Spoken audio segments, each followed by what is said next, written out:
Hi everybody, आज हम लोग शुरू करने जा रहे हैं प्लांट किंगडम का लेक्चर नंबर 11। देखिए, प्लांट किंगडम का जो लेक्चर नंबर 10 था वहाँ पर हमने ब्रायोफाइट का इंट्रोडक्शन वाला पार्ट शुरू कर दिया था और आज का जो वीडियो होगा वो होगा ब्रायोफाइट का इंट्रोडक्शन वाला पार्ट 2। तो फिर आज के लेक्चर के बाद आपका ब्रायोफाइट का इंट्रोडक्शन वाला पार्ट कंप्लीट हो जाएगा एंड हम लोग next lecture onward liverwort and moss को डिस्कस कर लेंगे। तो फिर सभी इधर उधर देखना बंद कर दीजिए, अपने सामने एक पेन, कॉपी और एनसीईआरटी बुक लेकर बैठ जाए। मैं गुशान मुंदर और आप देख रहे हैं study diversity. So let's start our today's topic. चलिए, आज हम हमारा पहला टॉपिक शुरू कर लेते हैं जो कि है इकोलॉजिकल इंपॉर्टेंस ऑफ ब्रायोफाइट। सभी हेडिंग दे लीजिए, इकोलॉजिकल इंपॉर्टेंस ऑफ ब्रायोफाइट। देखिए, आज का टॉपिक शुरू करने से पहले आपको एक वार्निंग दे देता हूं। क्या वार्निंग दूंगा आपको, सुन लीजिए अच्छी तरह से। देखिए, सामने आ रहा है राखी, सामने आ रहा है राखी। राखी के टाइम ना अपने आसपास की लड़कियों से ज़रा बच के रहना। मैं ये सारे बॉयज़ कम्युनिटी से बोल रहा हूँ, अपने आसपास के लड़की से ज़रा बच के रहना। क्यों पता है? क्योंकि राखी के टाइम आप जाओगे स्कूल या फिर कॉलेज में, आप जाओगे स्कूल या फिर कॉलेज में, वहाँ पर आप जिस लड़की के साथ, आप शायद जिस लड़की के साथ फूलों वाले रातों का सपना देख रहे हो ना, वही लड़की आकर जब आपको फूलों वाला राखी बांध के चले जाएगी, तब आप समझ पाओगे मैं ये वार्निंग क्यों दे रहा हूँ। आप तो फिर ये सतर्क रहना, सतर्क रहे, सावधान रहे। राखी के टाइम में स्कूल या फिर कॉलेज में लड़की से डिस्टेंस बना के रहे। अच्छा, तो फिर चलिए जोक्स अपार्ट, तो फिर हम इकोलॉजिकल इंपॉर्टेंस में पहला पॉइंट लिख सकते हैं, it act as food for herbaceous mammals, birds and other animals। लिख देंगे।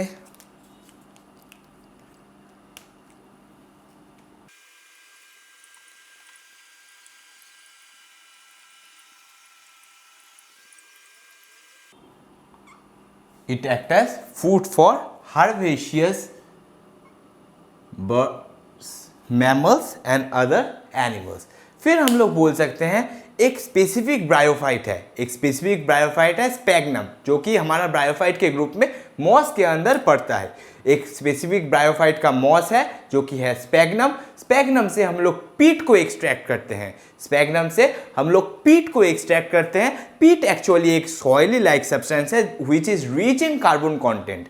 पीट एक सॉइल लाइक सब्सटेंस है which is rich in carbon content and due two is high carbon content पीट is used as foil.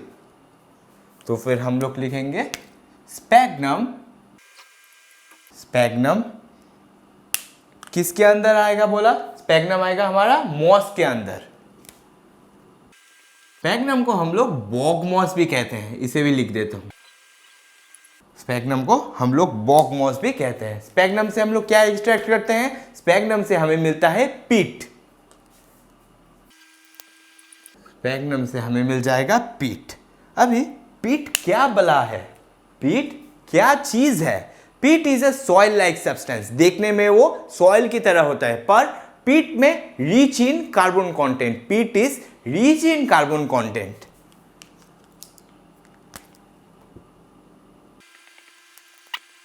Rich in carbon content. इसीलिए हम लोग पीट को फ्यूल की तरह, इसीलिए हम लोग पीट को एक मीन्स ऑफ फ्यूल की तरह यूज कर सकते हैं। मैं बस यूं ही फ्यूल लिख देता हूं। ऐसे तो सेंटेंस में पूरा बता ही दिया कि पीट को हम लोग फ्यूल की तरह यूज कर सकते हैं। अभी देखिए, peat have the capacity to hold water. Peat also है, मैंने जैसे बोला ये सॉइल लाइक सब्सटेंस होगा, तो फिर peat have the capacity to hold water. अगर ये वाटर होल्ड कर सकता है, अगर it has the capacity to hold water, then it act as a good material for transportation of living plant. It acts as a material for the transportation of living plants.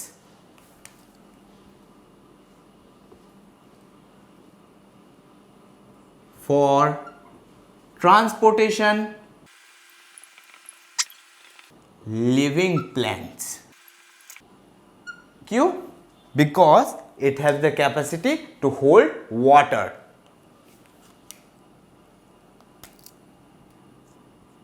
Have water holding capacity.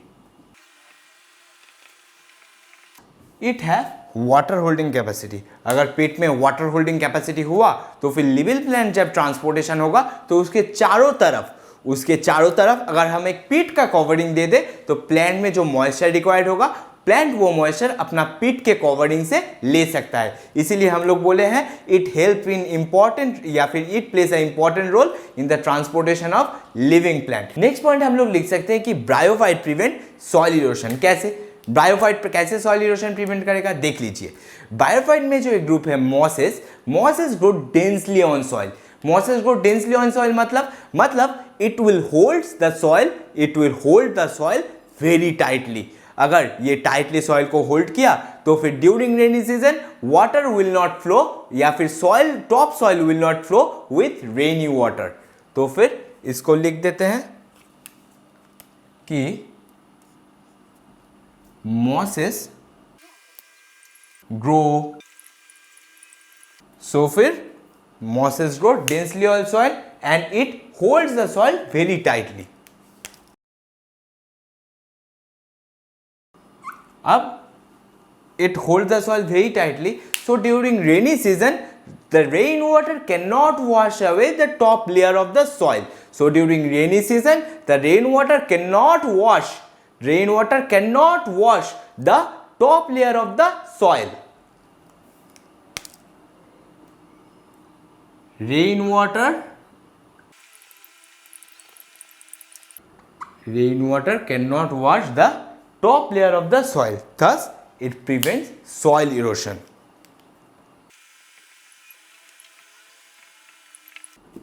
फिर हम लोग next point में बता सकते हैं, हम लोग next point में डिस्कस कर सकते हैं कि lichen and mosses, lichen along with mosses help the other organism to colonize on rocks. Lichen and mosses help other organism to colonize on rocks.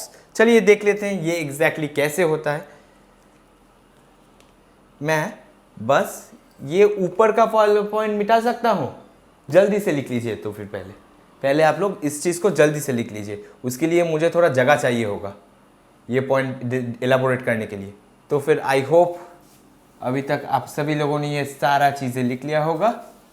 मैं इसको थोड़ा मिटा देता हूँ, थोड़ा नहीं पूरा ही मिटा दिया. चलिए, तो फिर मैंने अभी क्या पॉइंट आपको बोला? मैंने बोला कि lichen along with moss are the first organism to colonize on rocks. जब वो पहली बार रॉक में आए, then it decompose the rocks and allows and makes a suitable environment for the growth of higher plant. चलिए लिख देते हैं इसको. देखिए, पहले मैंने क्या बोला? पहले एक रॉक के ऊपर लाइकेन आएगा, पहले एक रॉक के ऊपर लाइकेन आता है. तो फिर लाइकेन का ग्रोथ हुआ, ग्रोज ऑन रॉक. अच्छा, lichen grows on rock. Then क्या हुआ? Then lichen some acid secrete करता है. लाइकेन कुछ एसिड सिक्रीट करता है जिससे रॉक का इरोशन होता है. Lichen secretes acid. फिर क्या होता है? मैंने बोला फिर रॉक का इरोशन होता है. उन एसिड के वजह से रॉक का इरोशन होता है. जब रॉक इरोड हो गया, जब रॉक का इरोशन हो गया तो फिर वहां पर मिनरल्स का एक्यूमुलेशन हो गया. जब रॉक अपने सॉलिडिफाइड फॉर्म से इरोडेड हो गया तो फिर वहां पर मिनरल्स का एक्यूमुलेशन हो गया. तो फिर यहां पर minerals accumulated, minerals accumulated on that place. Minerals accumulated. जब मिनरल्स आ गया then it helps in growth of moss.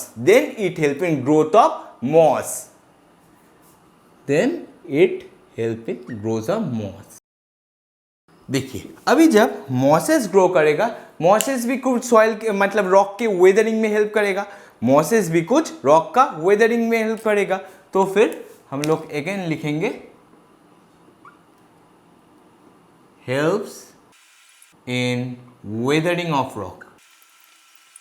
अभी जब रॉक का हमारा वेदरिंग हो गया, जब रॉक का हमारा अपर सरफेस का इरोशन हो गया, then in contact of moisture, it gets suitable environment for the formation of soil. Then in contact of moisture it gets suitable environment for the formation of soil. जब भी contact of moisture आ जाएगा then soil formation हो जाएगा।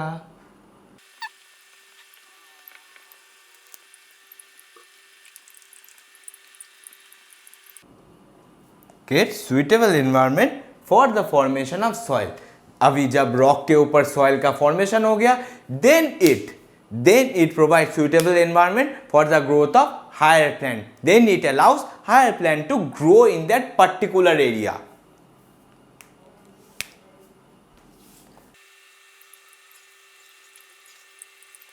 Growth of higher plants. चलिए अभी मैं आपको एक और पॉइंट बता देता हूं कि रॉक में, एक बेयर रॉक में कैसे वेरियस स्पीसीज का सक्सेशन होता है। चलिए लिख लीजिए थोड़ा सा, succession on rock, succession on rock. अच्छा, मतलब एक रॉक, एक बेयर रॉक है, उसमें शुरू से लास्ट तक कौन कौन सा स्पीसीज आएगा, चलिए देख लेते हैं। देखिए पहले हमारे पास आ जाएगा लाइकेन, फिर हमारे पास आ जाएगा मॉसेस, फिर हमारे पास आ जाएगा हर्ब्स, फिर आ जाएगा शर्ब्स, फिर आ जाएगा हमारा ट्रीज। इसको एरो देके रिप्रेजेंट कर देता हूं। अभी जो हमारा हर्ब शर्ब्स एंड ट्रीज है, जो हमारा हर्ब शर्ब्स एंड ट्रीज है, this represent the higher plant, this represent the higher plant. तो फिर हम लोग, अभी आपको अच्छे तरह से क्रिस्टल क्लियर वे से समझ आ गया, एक रॉक में, एक बेयर हमारे पास रॉक है, उसमें कौन कौन सा स्पीसीज शुरू से लास्ट तक ग्रो कर सकता है, वो मैंने आपको टोटल बता दिया। आप इसको जल्दी से अभी नोट कर लीजिए।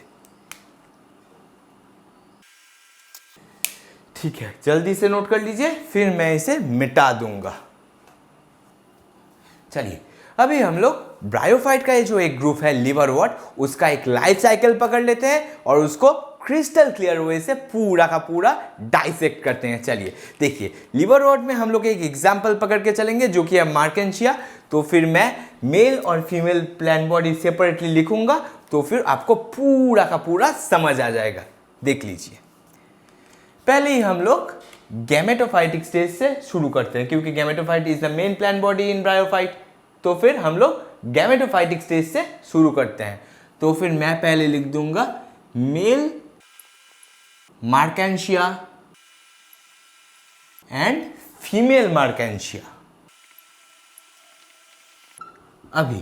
अभी जो मेल और फीमेल मार्केंशिया मैंने ड्रॉ किया, ये उनका कौन सा स्टेज है, ये उनका गैमेटोफाइटिक स्टेज है। तो फिर उनका प्लॉइडी क्या हो जाएगा, उनका प्लॉइडी हो जाएगा हैप्लॉइड। तो फिर हम लोग ऐसे हैप्लॉइड लिख देंगे, और फीमेल मार्केंशिया भी हैप्लॉइड हो जाएगा। और ये उनका कौन सा स्टेज बोला, मैंने बोला गैमेटोफाइटिक स्टेज है, तो फिर लिख देंगे गैमेटोफाइट। और यहां पर भी हम लोग गैमेटोफाइट लिख देंगे। ये हो गया इनका गैमेटोफाइटिक स्टेज। अभी मेल गैमेटोफाइट क्या बियर करेगा, male gametophyte will beer male sex organ and female gametophyte will beer female sex organ. उसको भी लिख देते हैं। चलिए,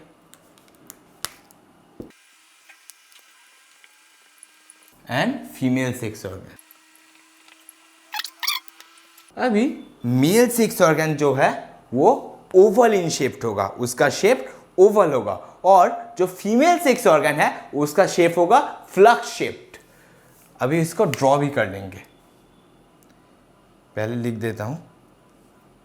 मेल सेक्स ऑर्गन का जो शेप होगा दैट विल बी ओवल, और फीमेल सेक्स ऑर्गन का जो शेप होगा flux shape, that will be flux shape. अभी हम लोग मेल और फीमेल सेक्स ऑर्गन को ड्रॉ कर लेते हैं। चलिए देख लीजिए। देखिए, पहले हम लोग ओवल एक स्ट्रक्चर ड्रॉ करेंगे। अभी इसके आउटर लेयर पे, इसके आउटर सरफेस पे एक आउटर कवरिंग प्रेजेंट रहता है जिसे हम कहेंगे जैकेट।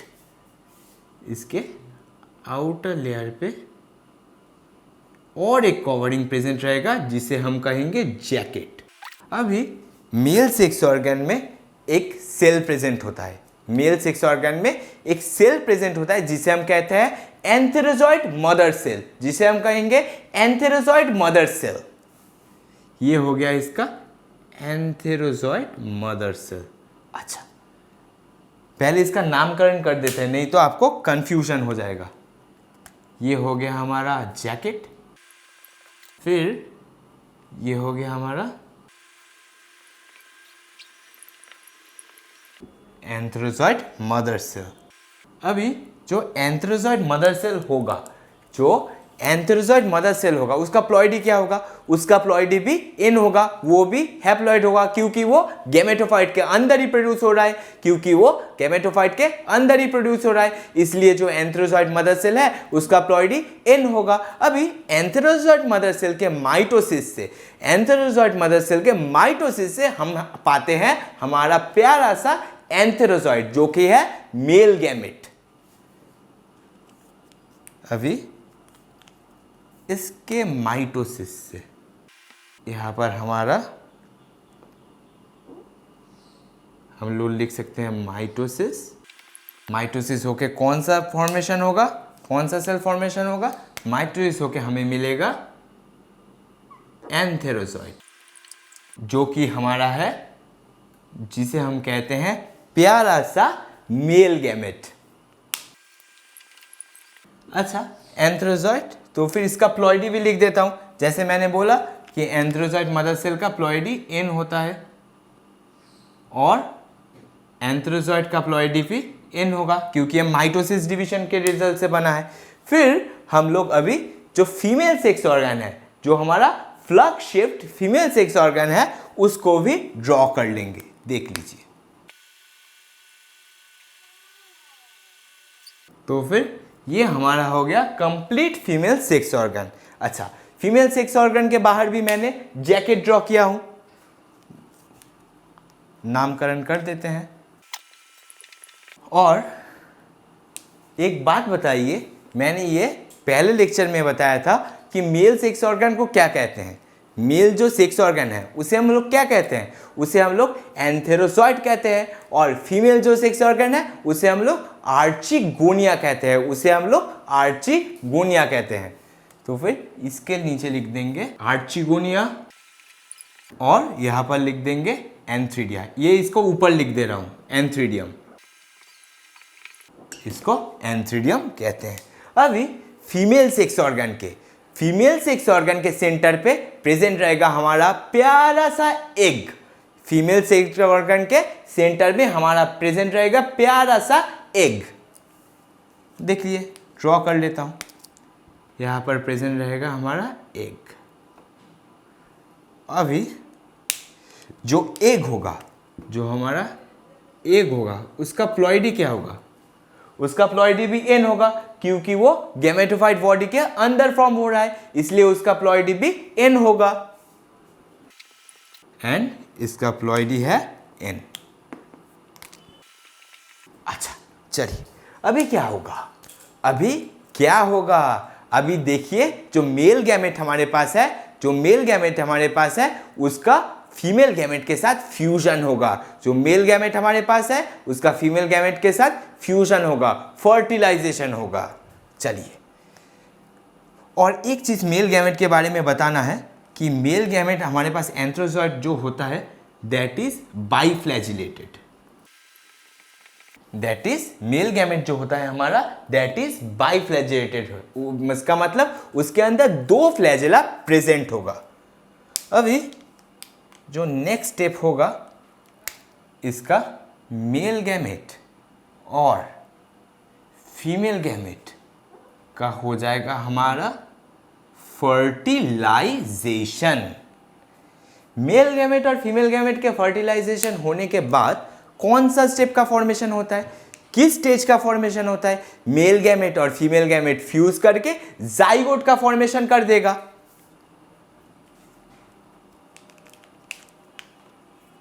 यहां पर लिखेंगे fusion of male and female gamete, fusion of male and female gamete. जब मेल एंड फीमेल गैमेट का फ्यूजन हो जाएगा तो फिर फॉर्मेशन हो जाएगा हमारा जाइगोट का। अभी हमारे पास जो जाइगोट साहब का फॉर्मेशन हुआ उसका प्लॉइडी क्या होगा? उसका प्लॉइडी क्या होगा? It will be 2n। उसका प्लॉइडी डिप्लॉइड होगा। क्यों डिप्लॉइड क्यों होगा? क्योंकि हमारे पास जो हैप्लॉइड एंथ्रोजॉइड था एंड एक था, हैप्लॉइड एंथ्रोजॉइड था एंड एक था, उसका फ्यूजन से, उसका फर्टिलाइजेशन से हमारा जाइगोट का फॉर्मेशन हो रहा है, इसलिए zygote will be diploid in nature. अभी जाइगोट डिप्लॉइड हो गया, फिर जाइगोट के बाद कौन से स्टेप का फॉर्मेशन होता है? जाइगोट के पास कौन से स्टेप का फॉर्मेशन होता है? मैंने जो पहला लेक्चर था, इंट्रोडक्शन वाला पार्ट था, वहां पर ही बताया था, यहां पर एम्ब्रायो का फॉर्मेशन होता है। मतलब जो हमारा ब्रायोफाइट है, दीज आर फर्स्ट एम्ब्रायोफाइट, मतलब यहां पर एम्ब्रायो का फॉर्मेशन हो जाता है। चलिए यहां पर एम्ब्रायो लिख देंगे और इसका प्लॉइडी भी क्या हो जाएगा? It will be diploid. अभी एम्ब्रायो के बाद कौन से सेल का फॉर्मेशन होता है? एम्ब्रायो के बाद कौन से स्टेप का फॉर्मेशन होगा? Embryo will be develop into sporophyte. Embryo will be develop into sporophyte. अभी अच्छे तरह से सुन लीजिए, ब्रायोफाइट में जो स्पोरोफाइट का डेवलपमेंट होगा, ब्रायोफाइट में जो हमारा स्पोरोफाइट होगा, that will have 3 parts. That have 3 parts. कौन कौन सा 3 part? That will be divided into food, सीटा, capsule. Body will be divided into food, सीटा and capsule. Body will be divided into food, सीटा and capsule. चलिए फिर हम लोग स्पोरोफाइट को ड्रॉ करेंगे।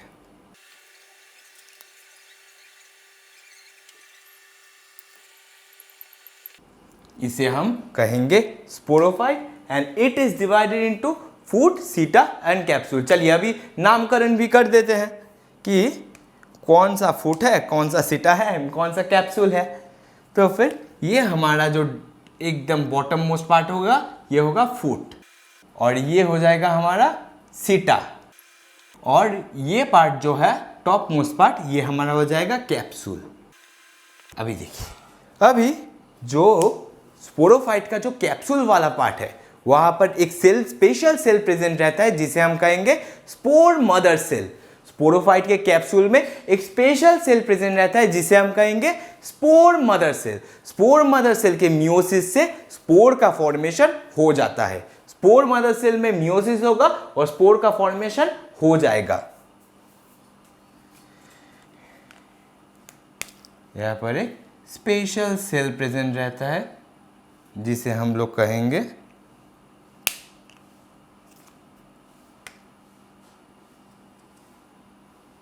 Spore mother cell. अब इस स्पोर मदर सेल का प्लॉइडी क्या होता है? Spore mother cell is formed, spore mother cell is a part of sporophyte, spore mother cell is a part of sporophyte, तो उसका प्लॉइडी भी 2n हो जाएगा। जैसे स्पोरोफाइट का प्लॉइडी भी 2n है, इसी तरह से स्पोर मदर सेल का प्लॉइडी भी 2n हो जाएगा। अच्छा, अभी मैंने क्या बोला? स्पोर मदर सेल में मियोसिस होगा। स्पोर मदर सेल में मियोसिस होगा। स्पोर मदर सेल के मियोसिस से स्पोर का फॉर्मेशन हो जाएगा। स्पोर मदर सेल के मियोसिस से स्पोर का फॉर्मेशन हो जाएगा। अभी हम लोग स्पोर दे देंगे। अभी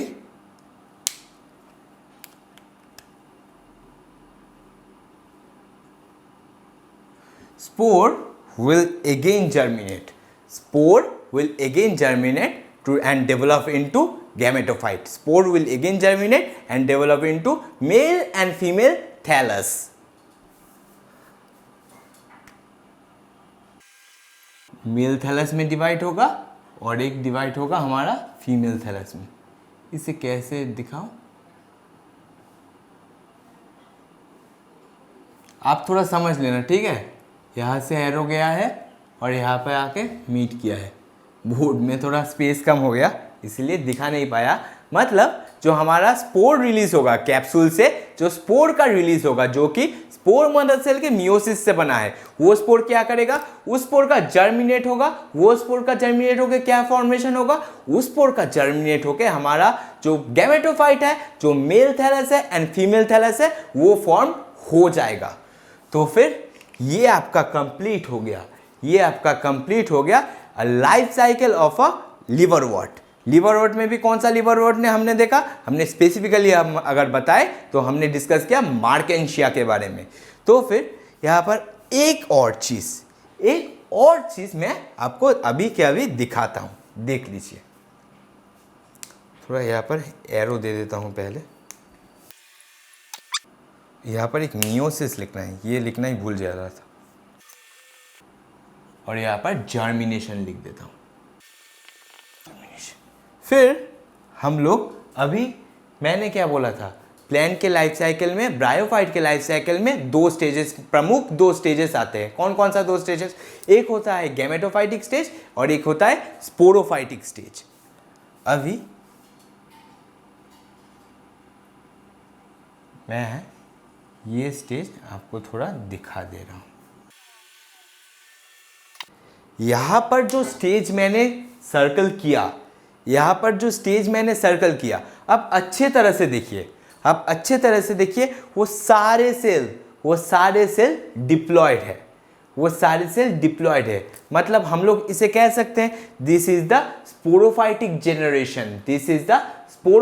जेनरेशन। और इसके ऊपर, इसके बाहर जो भी सेल आएगा that will be gametophytic generation, क्योंकि वो हैप्लॉइड है, उनका प्लॉइडी हैप्लॉइड है। इसलिए हम लोगों ने कहा कि this is the gametophytic generation and this is the sporophytic generation.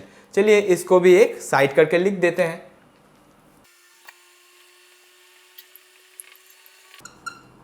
This is sporophytic generation and this is हमारा गैमेटोफाइटिक जेनरेशन।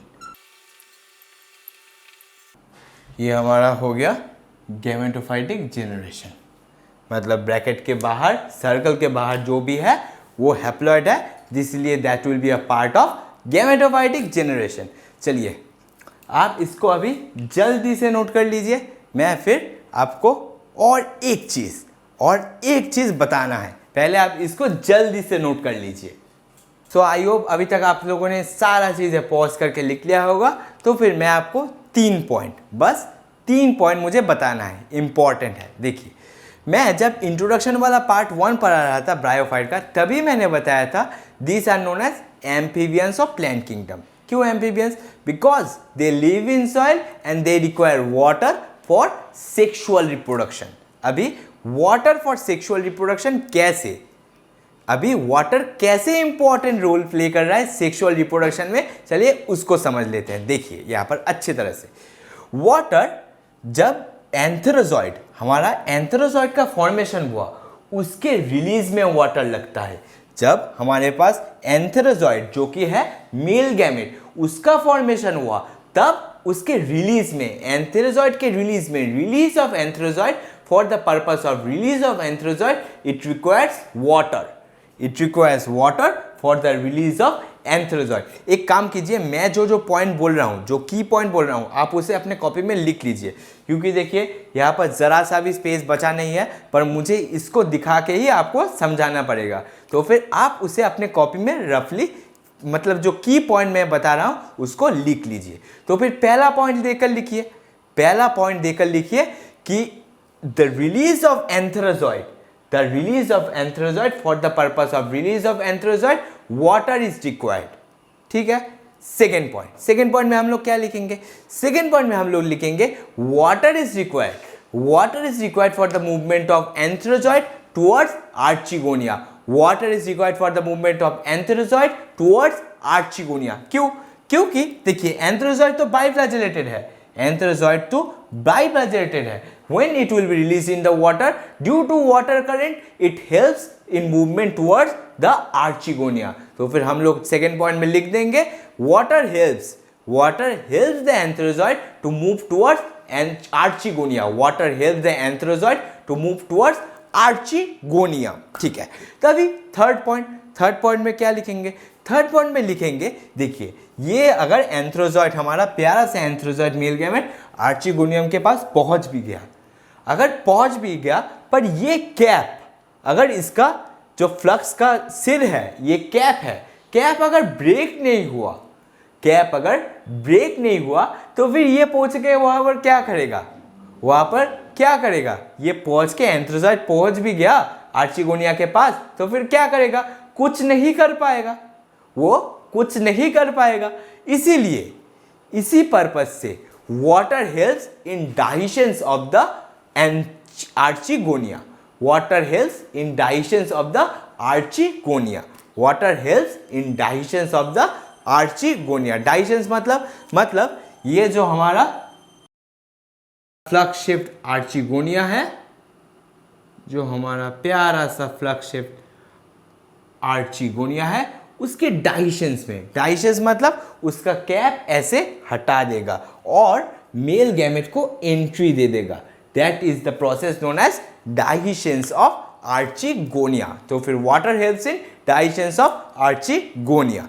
तो फिर आप ये 3 पॉइंट जरूर अपने कॉपी में नोट कर लीजिए. पहले ये लाइफ साइकिल पूरा ड्रॉ कीजिएगा. लाइफ साइकिल किसका है? लाइफ साइकिल लिवरवॉर्ट का है. लिवरवॉर्ट में अगर भी हम स्पेसिफिकली बोले तो फिर किसका है? लिवरवॉर्ट में अगर बोले तो फिर मार्केंशिया का है. तो फिर आप इसे जल्दी से लिख लीजिए. आप, मैंने जो 3 पॉइंट बोला वो भी आई थिंक आप लोग लिख लिए होंगे. तो फिर I hope all of you have taken the notes of today's lecture. मैंने आज जो भी लिखाया सब कुछ आप अच्छे तरह से अपने नोट कॉपी में नोट कर रहे होंगे. देखिए आपका जो ब्रायोफाइट का इंट्रोडक्शन वाला पार्ट था वो अभी ख़त्म हो गया. तो फिर नेक्स्ट लेक्चर ऑनवर्ड हम लोग लिवरवॉर्ट एंड मॉस को डिस्कस कर लेंगे. नेक्स्ट लेक्चर ऑनवर्ड ही डिस्कस करेंगे. आई होप आपको सभी कॉन्सेप्ट, मैंने जो कॉन्सेप्ट आपको अभी बताया, आपको सभी कॉन्सेप्ट पूरा क्रिस्टल क्लियर वे से समझ आया होगा. एंड अगर आपको कोई भी डाउट हुआ होगा तो आप मुझे ज़रूर बताएं. मैं आपके पर्टिकुलर डाउट को, तुम्हारे पर्टिकुलर डाउट को नेक्स्ट वीडियो का जो लास्ट सेक्शन होगा वहां पर कवर कर दूंगा. And thanks for attending my lecture.